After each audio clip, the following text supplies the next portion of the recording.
Greetings, fellow travelers, and welcome to the Way of the Showman, where we, as always, view the world through the lens of showmanship. I am Captain Frodo, and together with Jay Gilligan as your guest host today, we will guide you along this leg of the way. We are back here with the third and final episode of the Helsinki Conversations, where me and Jay delve deeply into many topics, as you might have heard in the previous two episodes. And tonight, or today, or this morning, whenever this episode might find you, Jay and I finish off talking about authenticity and being yourself, which is where we left it hanging last time. Jay's mind blown by the comments of an excited French juggler after watching his show, and today we start off there, and then very quickly Jay actually starts bending the conversation in onto me, and this is probably the most kind of in-depth exploration of an aspect of my process, my artistic process, of how I develop work and how I translate everything that I read and how I see it into ways that it connects to my work.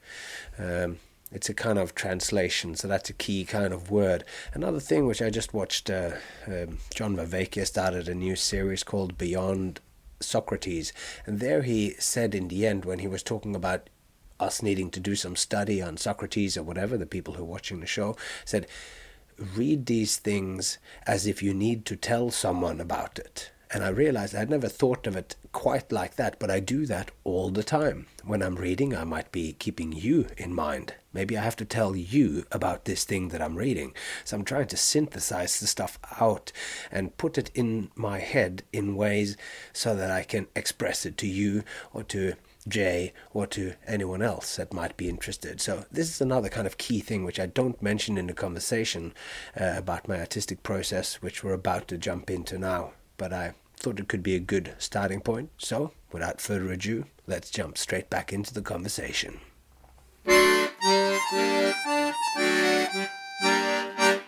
I really wish when I was 8 or 9 or 10 or 16 or 18 or whatever, that guy in France who yelled at me, how cool would that have been if they were like, hey, you can't just juggle, you also have to be yourself. Man, that would have changed my life. Yeah. Would have changed my life. So I want to hear a couple. You got to do it authentically. You got to do it as yourself. Yeah, that's a good kind of thing. But that's like that's as helpful or whatever as unpacked as know thyself. Okay. Yeah. Because it's like I said in the Oracle of Delphi, and you go in, and it's like you need to know yourself, But that is such an enormous kind of question because it keeps going on. And whenever you think or you say or you express or you think you've grasped anything of yourself, it is not all of it. We talked about this as well. And all the people who see you, they see you differently. Your parents see you differently. That's why when you come home, if you have a bad relationship, then they don't see all of you. There's aspects of me that only my wife knows, and there's aspects of me that when I am with my family, and then when I'm with you and they are away and we're eating donuts and talking endlessly, then that's also another person, which is not quite the same person because you allow me to be myself in another way. Yeah. Just like they do. And so that's that is, so you can be completely authentic but do many different things. And that's why I talk about in the dance of truth with clowns and truth or whatever, and one of the episodes that I've done, I talk about this, that truth and authenticity is something which happens. It's not something which is. So you can watch a performance of something, and I can present something, maybe as Indiana Jones, and you can feel it somehow authentic. Sure. I don't know what exactly that would be, but in that moment between him and the others, through the wink, maybe he didn't do anything other than the juggling, but like whatever that thing was, that could be felt like this was a real, genuine thing, and I connected to all of it.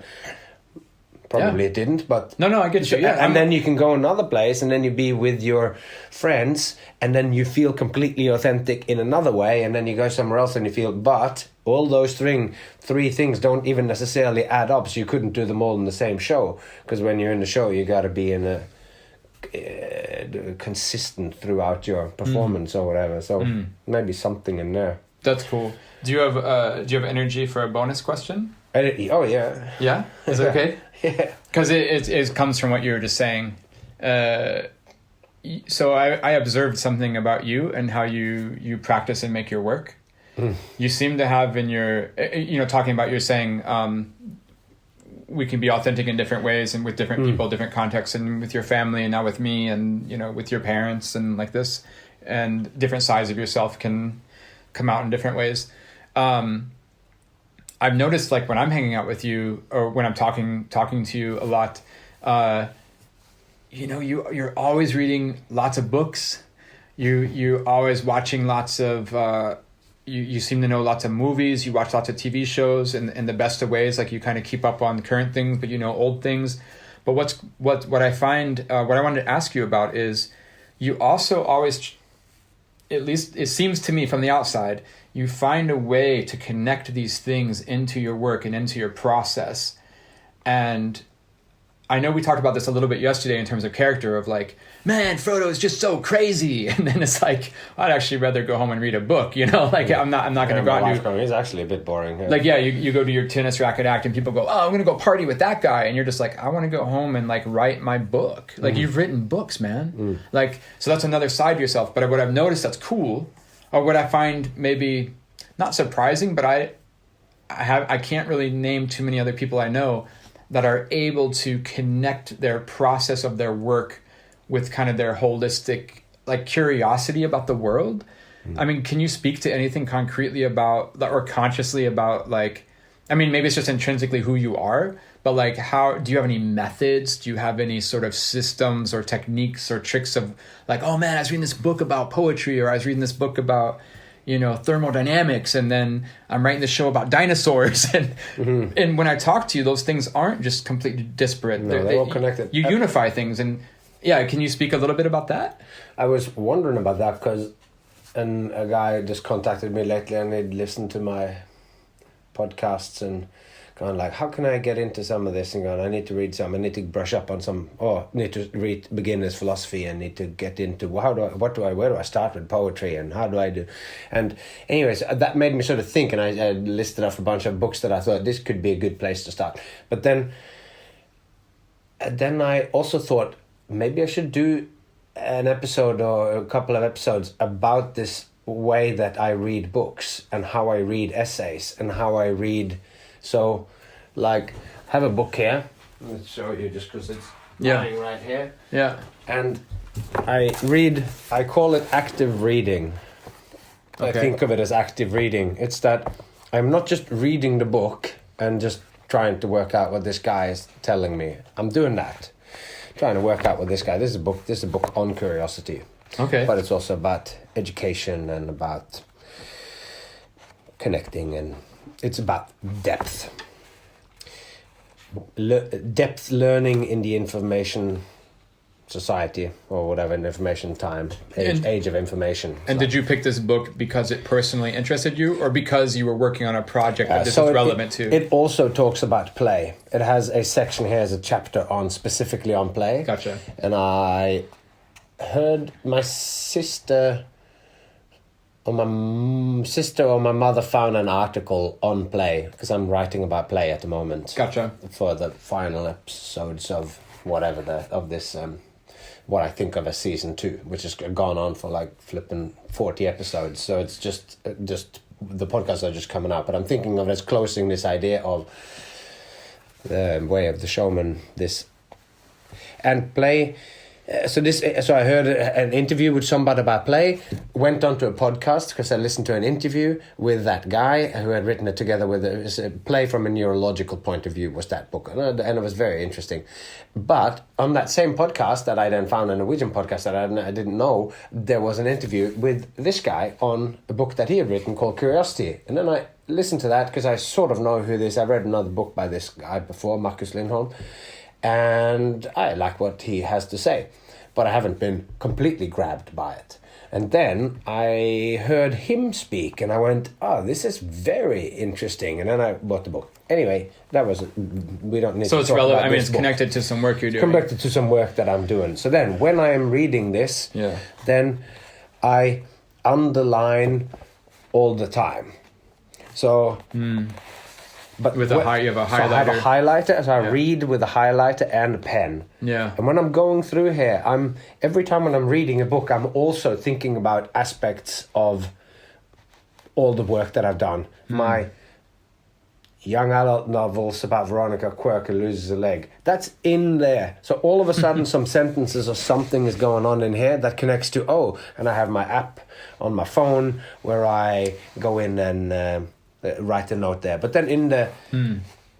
Then he talks about something in here, and I've written a note here, like unknown destination. The activity co-creates the destination. Like you set out and you don't quite know where you're going. And then, so this is a synthesis of what he said, but it's also what it sprung out and I'm putting in. And I'm writing the notes in English, because this is the language that I'm writing in, but I'm reading the book in Norwegian. So I'm taking the idea and translating it into something going, I like this idea, because the creative process is not just that unknown destination. The activity that you do co-creates the destination. So you don't know where it starts out, but you're going it out. So anyway, in the process when I'm reading, and I'm underlining things I'm reading it and I'm going, this is important to me. So I'm underlining that, and I underline it with it skinny or with wide if it's important. Right. I underline it with the pen as well if it is. And when I fold the book down, so it makes a dog ear here. Yeah, you turn the corner of the page. Yeah. Yes, I turn the corner of the page. Yeah. When I do that, it means there is something on this page which is directly related to what I'm writing or some project that I do. So when I go back to this book later, I can now go in and I go... As I'm finishing my essay or whatever, going, what was this here? Okay, toys as garbage is the headline here. Yeah. And I have, and then I've written a long note I can see here, and there's a bunch of writing right at the very beginning. So something here, it's got to do with Descartes and his separation between spirit and matter, and between object and meaning. And I've written a note here, so something in here, if I am reading, or if I'm stuck, or if I'm needing something, then I go, what was that in that book? Because I usually remember there was something in there that he made some great points about plastic toys or whatever. And I can go in and now I know that thing that I have underlined, written a note about and gone, this is related to that. Then I can go back and I can... But the thing about it is that I take myself and all my creative projects with me into the reading that I'm doing. So when I'm actively reading... Like any reading. Any reading. Essays, I'm watching something on YouTube, I'm watching a movie, I'm watching a thing, and I'm keeping this in there. And when I'm by myself and I'm watching a German movie here about some Nazi stuff or whatever, just yesterday, and then I pause the movie and I write some notes because it just something triggered in me. And I have 100 notes on my phone, and you search it and it comes up, and I go in and you can type something there, so that when I then am going to work on that project, that idea lies in there. So I'm always watching it not as that I'm just passively sitting here and taking in what they are giving me. I always have it, like what I talk about, how you have the showman and the audience, and the show is something that happens in between those two, in the active, they're watching you and they're participating in it. And I do that when I watch YouTube. When I'm listening to it, I pause it, take notes, go, that triggers me in writing a poem. I stop and I write down some lines that I think, this is a really interesting thing. And sometimes I don't do it. Sometimes I sit down in the morning and I go, I'm going to finally get to read some of Ian McGilchrist's 1,500-page book. Now I'm going to get further into it. And then you read in, and then something just triggers it, and just sit and stare out the window. And then I start writing instead or whatever, because it triggers something. So I always have it in my mind. And the easiest way to kind of say it is that I feel like I am in a dialogue with the book. Yeah.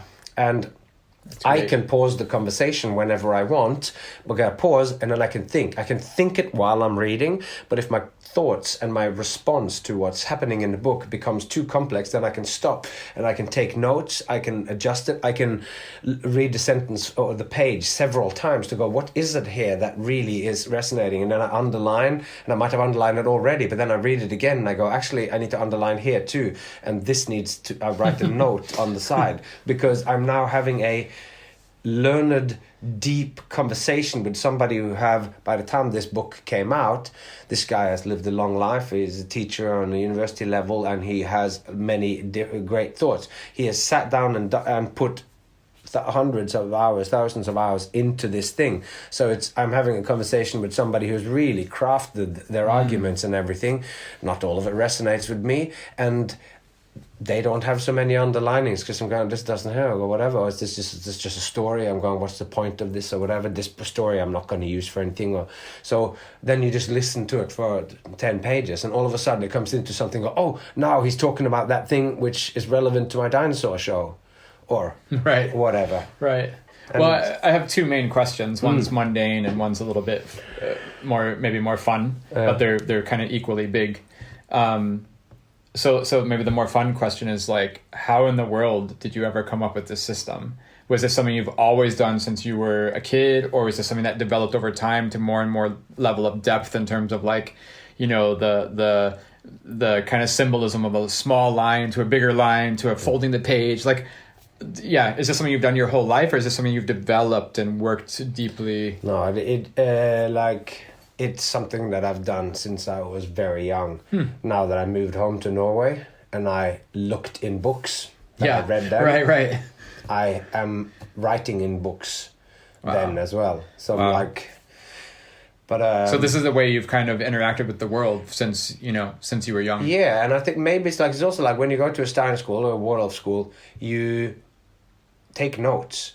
So you don't have a textbook. The teacher's standing up and they are talking about the subject. So when we then had about evolution, one of the things that really sparked an interest in me, I was taking notes. And then once I've taken those notes, I transfer those notes, write it out into long sentences and add in and write it into another book. And that book then become the thing that I gotta study up before we do the test in the end.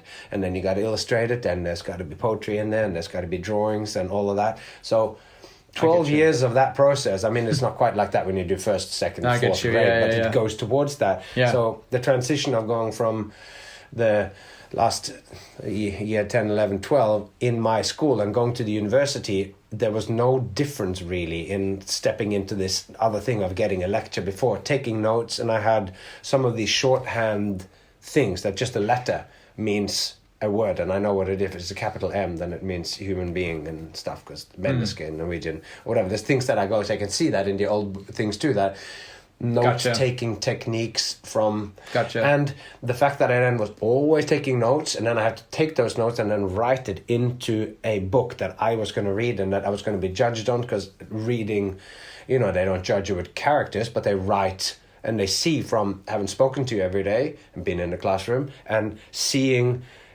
your notes. They might look over your notes, and then they also look over how you've transformed your notes into what you read there. So they see how you have... What have you caught up? What do you find important in what you said? And this led to it being common there, like even in mathematics, and going, it wasn't my strongest subject or whatever, but I did all right, and I inched my way up to a higher grade because I understood the philosophical aspects related to mathematics, which is more prevalent as a thing within the kind of Steiner school. The Steiner teachers, they often see, if you're doing mathematics, they love Fibonacci, and they love how this is actually connected to the real world, and it's not just an abstract thing. And those things I could sometimes grasp much deeper, even if I couldn't do...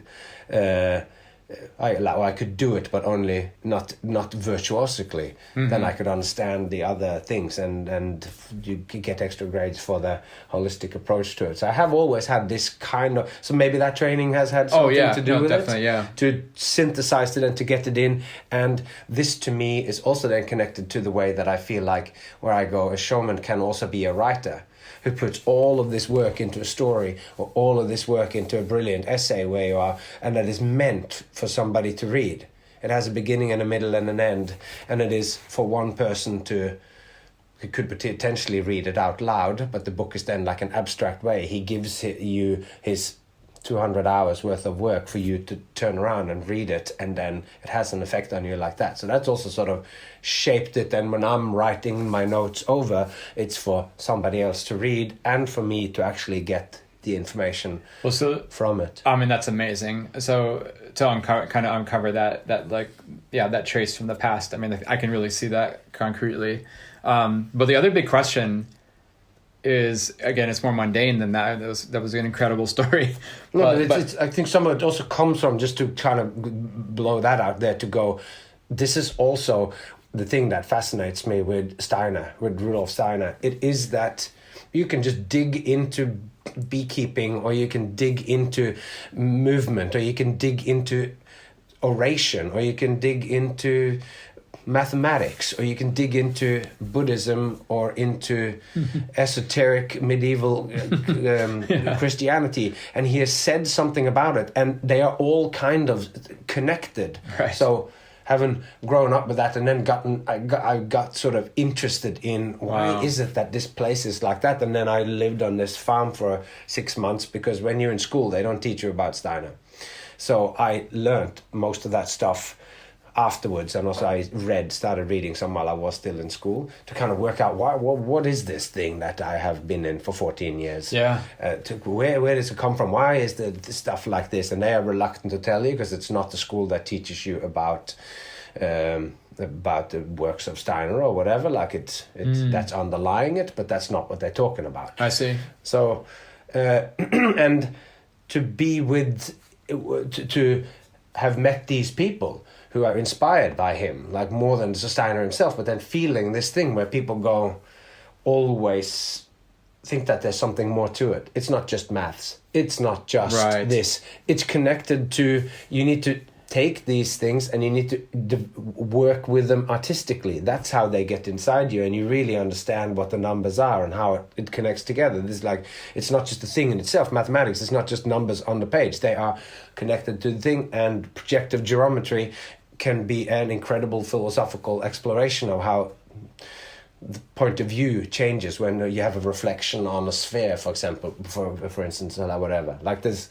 So to be amongst people who do think that everything is connected, or that there is depth to everything, has made me being able to put that onto performance and entertainment. And I know it's there. And in a way, this book, The Way of the Showman, and this season of things, is the season or the book that I would have wanted to read. Yeah. I would have liked that there was a book out there that made all of these connections, but there isn't anything out there. So when people go, where are the books that tells me about this? Where the Showman, it's the kind of stuff, where do you get inspiration? I'm going like, well, it's this book on curiosity here, and it's I had a conversation when I read this book on evolution over here, and then I read this book on art history, and then I watched a lecture series of a guy from Utah University about prehistoric art, and then this guy, I get this great idea here, so it comes from sources not readily available. So then those few things that are out there, whether it's like the Zen of juggling, or the Zen stories in Charlie Dancy's Encyclopedia of Ball Juggling, or those kind of things that have these little snippets of meaning, and then the history of the fool and the history of clowns, and from shaman to superstar, the Death and Resurrection show by Robin Taylor. Wow. It's like, where you go, these are some few books that I can hold up and go, Magic and Meaning by Eugene Berger, and what's his name, Richard Neal, or no, what's his name, I can't remember his first name. Anyway, books where they go, okay, this is digging into some of that depth, but I don't have any direct source book to go, this is this, I get you. Well, so I can kind of understand like where these habits come from, or these interests and this kind of method that you have. I mean, when you're a student, I can envision that life and that lifestyle, and also into university, I can imagine that. But now you're a professional performer, you have a career, you have a really busy career, you have a family, you have a daughter, you have a wife. So the question that's maybe mundane in one way is just because that was an amazing, kind of understanding of the whole bigger picture. Now I'm kind of curious about the very fine details. So when you go through these books like this and you dog-ear the corner of the page and you underline and highlight and write notes in the margins, I understand that you have different projects in your life, you're writing different sorts of shows, and when these next 2 weeks I'm going to focus on this idea here, my pirate show or dinosaur show, whatever you're working on, then you kind of have this pool of resource material that you just kind of generally gather in your life. Yeah. But my question is, like, I'm looking at this book in front of me, man. First of all, it's a pretty big book, but there's a lot of pages dog-eared. I mean, a lot. And there's a lot of notes in the margin, and there's a lot of highlights in there. And the question is, and when something is particular here, and it's got a green sticky note. Yeah, there's a green sticky note even. Because that talks about depth. When do you need to get to that? When do you go back? Like, how do you have time? So the question is, like, how do you have time? When do you go back and, like, kind of engage all of that information that triggered something in you, and then more practically connect it to that idea of, like, how in the world do you have time, Frodo? Is then how does this work its way into the performing stuff, like concretely? I mean, I get it conceptually. Yeah. So this stuff that's going on here now is because I am doing a project on writing on play. And this is specifically talking about that, and then it's talking about education. So when will you go back to look at this again, though? So currently, I brought this book and everything, and I was reading these things just before because it is about play, and I'm writing that currently. Yeah. And my wife and daughter went back to Norway. So I was going to write now full time, and then it turns out that you're here, so now I'm... But I woke up this morning, and I wrote until it's... But does 3 minutes until I had to go. And I went down and I wrote in in between the acts, and I wrote in between the shows. But when you're writing, do you have this book actively in your hand? No. So what has kind of happened now is that I have had planned to write about a play for quite a while, and I have read a lot about it, read really deeply about it, and then for a period I could not synthesize what it was that I actually wanted to say, because there's too many different books and too many voices and too many things that I liked and that are important. So you took some distance from... So I just needed to start to write. I see. To actually get something out, to go to see what it was. Then I wrote a whole bunch, and I had already written some notes, like in the very first draft of the book, because this was always thought of as the end, even though I now see that maybe this could be the beginning of something else, because it's kind of changing gears right towards the end of the book. But I get you. But then I wrote it out, and then I wrote a bunch of stuff, and then realized that the stuff that I'd written before is partly covering some of the stuff that I've already written. So then I wrote a synopsis, and I found a synopsis in my notes on my phone that I looked at again, and I gone, yep, so this is, okay, I've had some of these ideas that I just rewrote in the synopsis. I found it again, I gone, the main structure of this is still the same. I just forgotten that I've written a synopsis at another time. So then I have thousands of words, 15,000 words notes on my phone. Wow. Which is notes that I've written, text that I've copied out, because I use a lot of reading apps, and I can copy the text out and stick it in, and then I put 3 quotation marks on it if I've copied it out, because sometimes it's indistinguishable what it is that I've copied and what I've written myself. So I have a system of notation to go, can't put that directly into the thing, because you're going, this is an idea that I've gone. It might be like, so it's like 10 lines or whatever, or like it becomes lots on the phone because they're so skinny. Yeah. It's like you take 5 lines in here and it becomes a long sort of thing, and then you read it and I'm going like, did I write this? And most of the time I can tell when I wrote it or not, but every now and then I go like, where did this come from? And I think that I've written it or whatever. Right. And sometimes I take the whole phrase and put it into Google just to check that actually didn't copy this from somewhere or whatever. But so now do I go and read this again? And just to make sure I understand. So when you're writing this now we're using the phone notes. I get it. So now the phone notes have come into the process already, and that's kind of active. Phone notes goes in because you can airdrop that, and it puts it into the notes app on the phone, and I have the words open in Pages and then I copy the chunks in, and in the beginning I Gotcha. usually do that first, because now there's notes all over the shop, so I take them in, and then I start to just put over this is important, and that goes before that, and that goes after that, and then I just look through all of the notes and you start to read it, and that ends up being just this sort of block of thousands of words down the bottom, and I take them and start pasting them up at the top as I'm writing or going, this is here, and then connected with a synopsis or whatever. And then with the books and stuff, then sometimes I will go back, like I'm about to go back to this other book that I read, which is actually kind of one of the most that has the biggest scope, and that's a book on evolution. It's a book on religion in human evolution by a guy called Robert Bellah, which is an incredible book. And I realized that when I came into this, and I was reading all sorts of stuff, and I had read this book by Stuart Brown on play and brain development or whatever,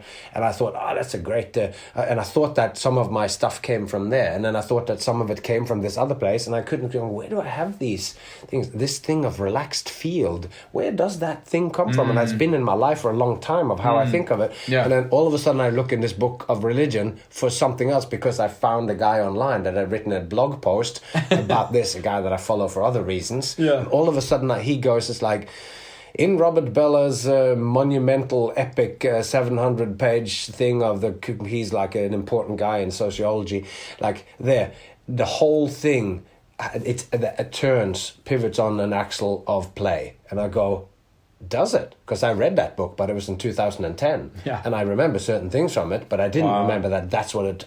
And then I read his article, and then I went and I looked at the book, and the book is because I had it on Kindle, so I still have it carrying in my phone. So I go and click it in, and then that remembers all of your highlights. So I can go in and I can click on the highlights, and there it's just like all about play. And I see that my idea of what play is, and the importance of play, as the springboard for culture and for religion and all this, I go, this comes from this book, but so that was in 2010 when we were in Paris or something like that.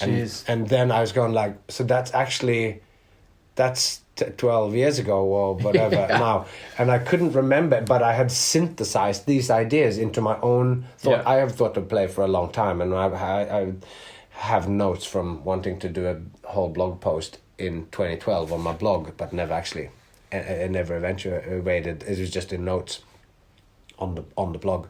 So I've been thinking about this, but the core, so it's basically his narrative of how it goes from play into the other things. So that and then I went back into that book, and I found it's like I have huge amounts of notes in here, and I just go in and just look at the notes. I just read the notes of, so like with the highlight bits, they get put in a separate section on Kindle. So I just read all of those, and then I just go. Will you kind of go? This process is incredible. Will you kind of, when you finish this, I don't know whatever, some sort of draft of your writing, will you kind of make a tour of all your books on the subject to see if you left any ideas out? Often, yeah. Cool. So I go because then by the time I have already, because the hardest thing is to write the draft. Every now and then you get into a flow, and it comes out, and I'm writing like 2,000 words, and it's like all good, and then you got to go back and you got to reshuffle a little bit. But the hardest thing is to create that whole structure and the whole story of exactly what it is that you want to say, because if I have to say something about play, it needs to be directly related to how this fits into showmanship. That's why I'm writing it here. I'm not just telling people about play. I am positing that what I'm writing is called play as the origins of showmanship. So that's part of that core idea. And no, I get it. What a great process. What a crazy process and great process. And we could potentially stop this here, but I'm going to say one more thing that you can share, or you can edit this out. But I think it's like a wrapping up, maybe a little bit of a conclusion. Because I actually had called Eric today, and I said, hey, I'm going to record with Frodo tonight. Like, any questions you want me to ask him? And he said, yeah, ask Frodo about how he incorporates all of his kind of curiosity about the world into his process of creating things. And that's what we just talked about. And I just want to say, in your answer now of talking about answering that question, I now have a third example. I have a third example of something that I really a fun thing I really discovered about life as I got older. And that is, I guess I'm of a certain age where I can start to have thoughts like this, which is, you're the third example now. This process of yours is the third example. I'll tell the other two examples and then tell you the idea.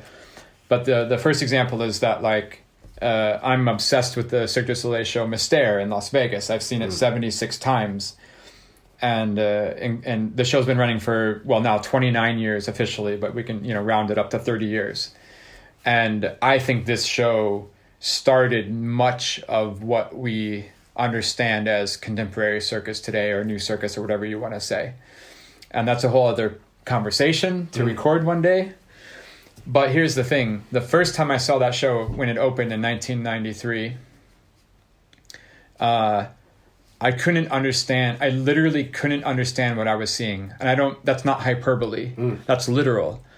I'm watching stuff happening and I can't even I can't tell you what I saw because my brain could not understand. It could not comprehend what was happening. Some trivial, seemingly trivial examples now. Performers were walking in the audience, Frodo. They were not on stage.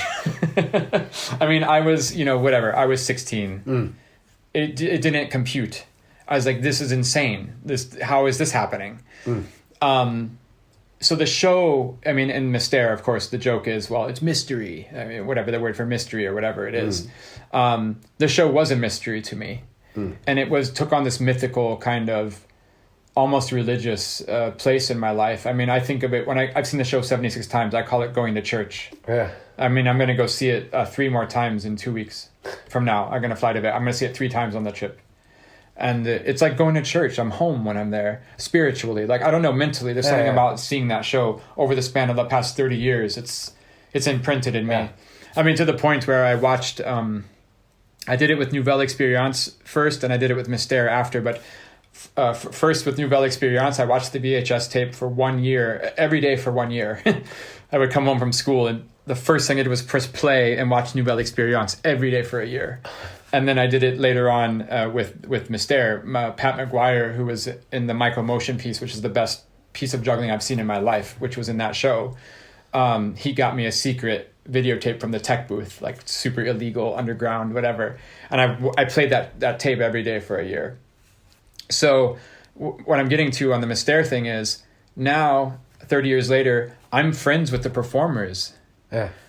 I've been backstage there. I've seen rehearsals. I've seen trainings. I've performed on that stage. We did a late night cabaret one year. I was on that stage doing my act. And so I've started to learn. I know all the performers there. I know all the people. Nowadays, you follow them on Instagram and on Facebook. They're humans. They're not mysteries anymore. And the cool thing now that I'm older or old enough is that the mystery of Mystère, in one way, to me, is in one way gone, right? I've uncovered, I know the shape of the theater. I know what the backstage looks like. And I know I've had lunch with the main character, right? It's not a complete unknown thing. They're humans to me now. And I thought at first that would destroy my obsession with the show, that I would destroy all the magic, because the thing that burned it so much into my mind was that I couldn't understand it. And now I understand it so much better than, I could ever hope to or have thought I would. But the thing that has happened through that process is I've only grown to love it more. Because what I understood is the show is not a mystery. The show is not some alternate dimension. It's not some unattainable, crazy, wacky from outer space thing. It's human. It's me and you. That blows my mind even more, that these people who had the same chance that I had made that show. Do you know what I mean? That we are here now today living our lives like this, and at one point a group of people decided to live their lives like that. Yeah. And that the deeper I know the show, the more details I know about the show, the even more impressive it becomes, the more legendary it becomes, because it's not by some unobtainable magic power that show exists. I can point to the nuts and bolts of the choreography of the opening sequence, of why that works, and when the stage lowers, and when the the cow comes out, and when this other character comes out, and I know the names of all the singers, and I know the songs, and it only makes the show better and deeper and even just more crazy because I had the same chance that Franco Dragón had. Like, we're all human, is what I mean. So the second example is Michael Motion. So he's my favorite juggler, and I had this project which I completed a year or two ago, where I interviewed every single person Michael Motion ever worked with. And again, you could say, well, through hearing these stories of his, humanity on all different sorts of levels and uncovering all the little details around the work. I mean, it was a lot of people, Frodo. I mean, I have, 50, 60 hours of interviews recorded and notes and whatever, right? It's only made me even more in awe of Michael Motion because he's just a dude. He's just a person. He's like me and you, but he made the triangle. He made a triangle, and he made a genre of juggling in contact juggling, or like it just. It's just crazy. It's just crazy. Yeah. Like before I did that project with Michael Motion, I was thinking honestly. I was like, well, Michael was on a different level. He's a different level of human, or he's a different level of juggler, let's say. Like, Michael was just working on a different level than all of us. He's not like us, man. He's not like me and you. I interviewed these people, Frodo. He is like me and you. That's the crazy thing. He's like me and you, but he still made the crystal balls. Because he isn't different than us. His process is not different than ours. He's in a room with a bunch of objects, hanging out. He had he has a daughter, right? He used to be married. He's just like us, but he still made the crystal balls. That's even crazy. Like this perspective I have now in my 40s, I'm like, wow, that's even cooler. That's even cooler than Michael Motion being like some sort of special genius that we can't touch. Right? It's even cooler that there's that myth of the lone genius who just goes into a room and comes out and something incredible comes and nobody knows how it happened. It came out and it was fully formed. But then the more you talk to everybody, it's even cooler. Go, it was built up like this and it failed like that and they tried this as well and that didn't work, and then you go and then through all of that managed to find still this existed. thing And so now I got that third example. I got Mystere, I got Michael Motion, and now I got you for your process. No, but seriously, man, your process of how you experience the world with this active, like you say, engagement of the information around you, and the way you pull that in. Because what I loved about your story is exactly drilling down to this, like, in one way, I don't say mundane or trivial, but like this everyday thing of like, I went to school in a Steiner school, and in that culture, we take notes like this and we learn information like this, and I can follow your path. Again, it's not like, when I talked to Eric today, hey, what should I ask Frodo? And then Eric's like, yeah, ask Frodo like how he, this question. And I'm like, oh yeah, I want to know that too. Because for me and Eric, it's a mystery. Right? Like, we're just like, I don't see how that works. And now you just broke it down for me in black and white. In general, and then you can talk specifically about specific acts or specific things that I've created. Or whatever, but the thing is, you can get more details. But I went to school too. Yeah. I went to school in Ohio. I went to university for a couple years and quit, whatever.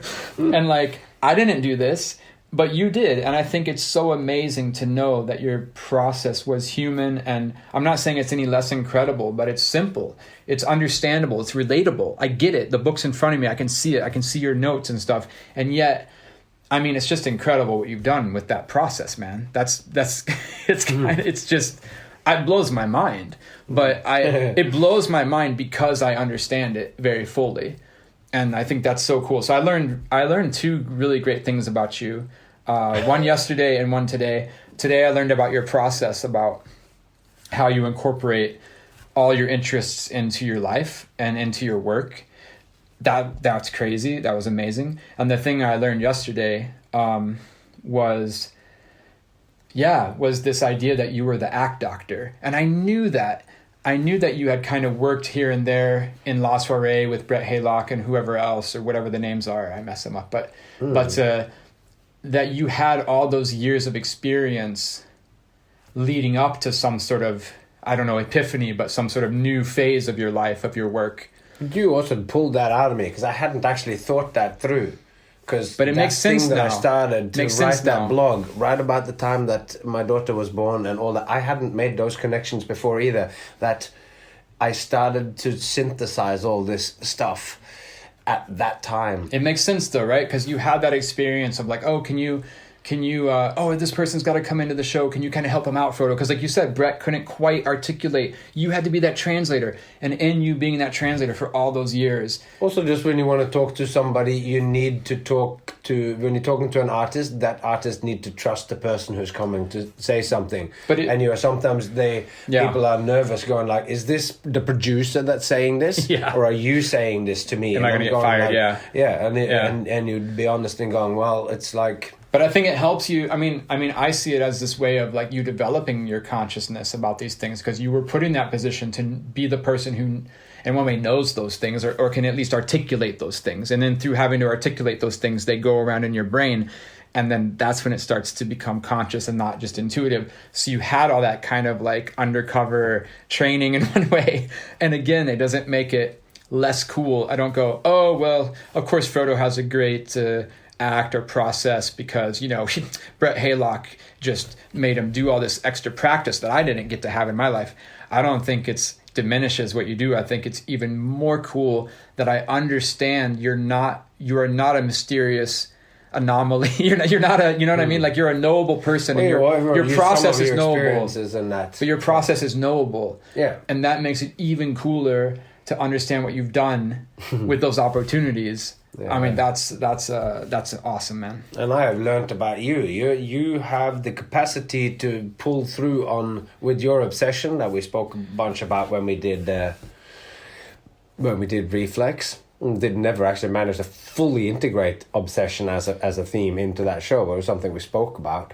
Yeah. And your ability to pursue through, like to go, I did this project and I was interviewed every person that that Michael Motion has worked with. That's an insane kind of thing. And then and also then like your obsession with Cirque that we've talked a bunch about today, more than we've ever talked or whatever. And that's also like it's to get into something on that kind of level, because I truly also think that you can have transcendental experiences through art as well. And I get it through Bach. I listen to music and then it's like it moves me to tears, and I can listen to songs also.